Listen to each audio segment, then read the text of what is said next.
Bless up my people. Welcome back to the channel. It's your girl Anissa Bell Rose. Thanks to all the new subscribers. Thanks to the returning subscribers. If you're new to the channel, subscribe, turn the post notification bell on, put it on all so you won't miss an upload from me. On the road to 20k, help me to get there, my people. So in this one, my people, poll findings reveal that increased amount of voters will turn out for this local government elections. As well as Psoj, Siaga calls out Prime Minister to keep his word. And a lady sets the record straight as it pertains to Michael Manley's legacy. Stay tuned for the details. Don't forget to like, share and subscribe to the channel.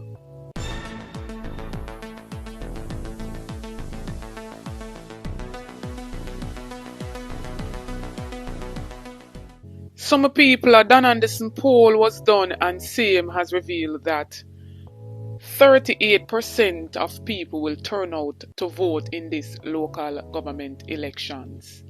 And 40% of that 100% says that they will not vote.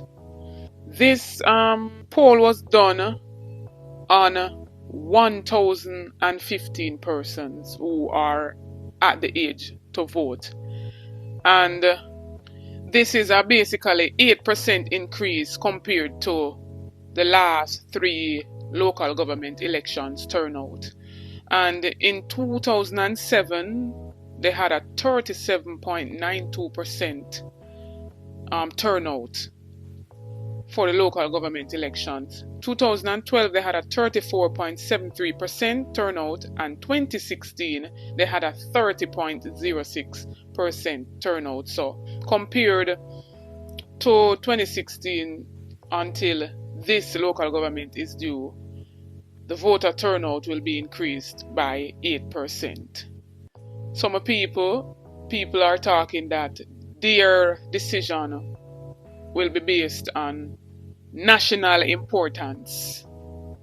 We're seeing where some say that they're not impressed by any of the representatives, and some say that they're disappointed in either of the 2 major parties.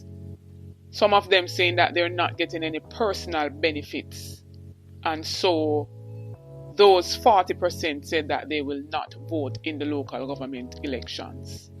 Chat up my people and tell me in the comment section what says Uno as it pertains to this Dan Anderson poll. Because we know say a whole heap of people not have faith in a Dan Anderson. Them claim to say in poll findings them not correct. And we don't know if this a come off of the whole Jamaica Labour Party side. But when I talk up my people, what do you think of Dan Anderson poll, if they are credible or they are not credible? Moving right along, my people, we're seeing where the president of the private sector organization of Jamaica, Siaga, says that Prime Minister Holness must honor his word of bringing to Parliament legislation for fixed election dates, after 73% of Jamaicans in a national survey insisted on the policy. Because if you don't remember clearly, my people, the Prime Minister had promised to set a fixed election dates for both general and local government elections. Take a listen. Within our first 100 days of government, we will start the legislative process to fix the date for general elections in Jamaica. So no government will be able to come and make false promises and hide the truth and tell you half-truths and trick you into voting for them, and then when them win, them throw on poison for you. 100 days for fixed election date, still I wait for the promise to fulfill. One broken promise after another. Laughable, as we say. None of your promise not fulfill yet, boss. So there you wait. Within the first 100 days of our government, we will start the legislative process to institute impeachment proceedings in Parliament. And so, Prime Minister, like how you can propose many other legislations, and of recent we've seen where legislation come out with, penalties for, guns, ammunition. We're seeing where legislation come out for increase sentence for capital murder, all of that.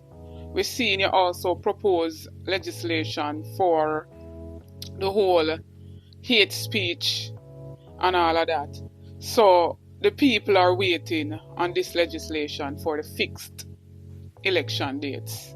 With this increased pledge for voter turnout, as according to the poll, do you believe that the people are sending Prime Minister Andrew Holness a message that they will come out and vote? Is this a message to the Prime Minister so the people them nah play again like one time when a smaller percentage went out and vote? Also in this segment, we're seeing where a video is circulating with a young lady, clarifying, taking us back in history as to the legacy of Michael Manley. And we're seeing where someone had left a comment on her page saying that Manley should have gotten a death sentence. First, Garrison wanting to turn Jamaica into a communist country, and that he did pure nonsense. And so the lady, I make him know, say, Michael Manley's legacy was not of what, news media as well as American media was propagating. So take a listen to what she has to say. Actually, what this comment shows me is that the history books were right.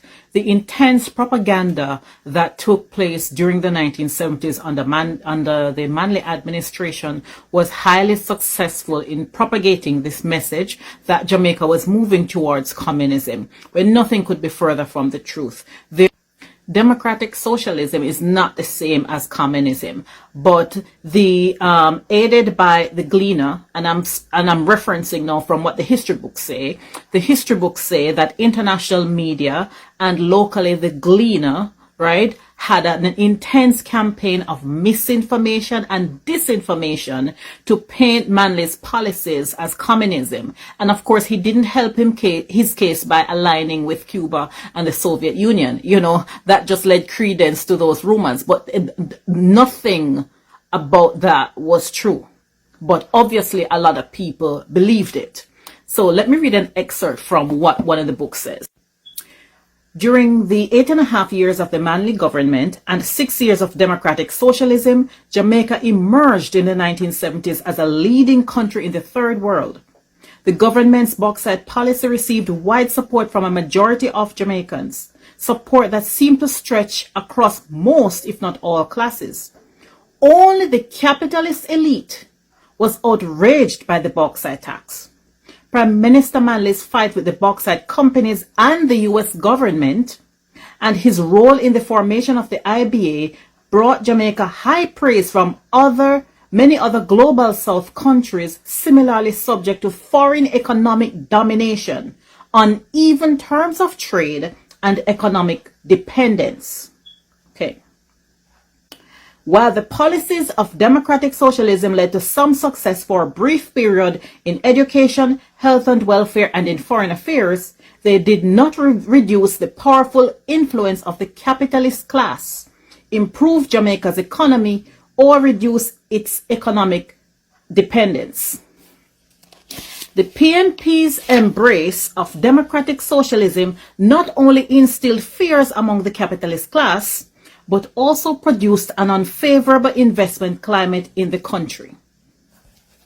Right? So from that, we can glean that Michael Manley had such a fight from the capitalists, right? The people who we now praise as the ones who are, handling Jamaica, creating jobs in Jamaica's economy, the people who we now shower praise on, those same people. Those same people were threatened by the Manley government. Those same people felt that their wealth or their ability to hoard wealth would be reduced. And so they started pulling their money out of the country. They started slowing production. They started sabotaging the Manley government. And I, of all persons, I'm not defending any politician. Everyone knows how I feel about every single one of them. They all should burn in hell. That's my opinion of every politician from every party. None of them mean the country any good.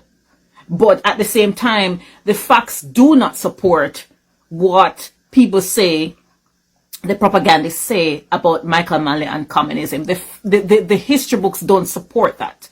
There is no basis for that claim except for the propaganda that was pushed by the opposition party at that time, international media from the United States led by the US government, and local media that was influenced by the local capitalists. So when you hear it for yourself, my people, everything that was unfolded in this video, and the lady I talk up a whole heap of things. So all of my people them with it around and experience the whole Michael Manley era.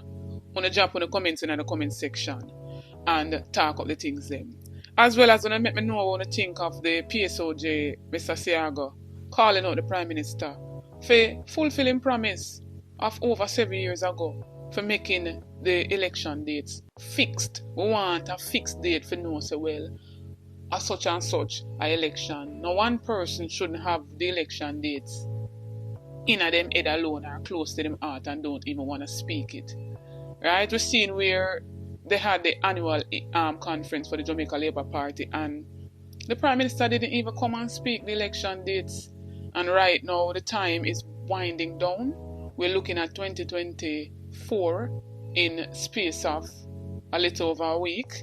And so the people still waiting and anticipating to hear the date of this local government election. Drop on an honest opinion in the comment section and chat up to my people.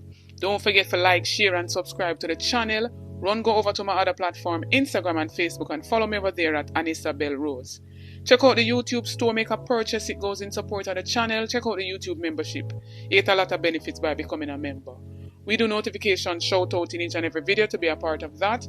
All you have to do is be the first to comment, like and subscribe and you'll be featured in the following video to come.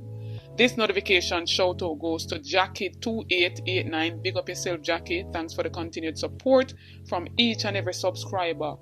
New viewers, come on board, journey with me, join the family. Support the ABR movement. On the road to 20k. Like up the videos, share out the videos. Get this video to at least 500 likes. Stay tuned for more videos. Big up on yourself.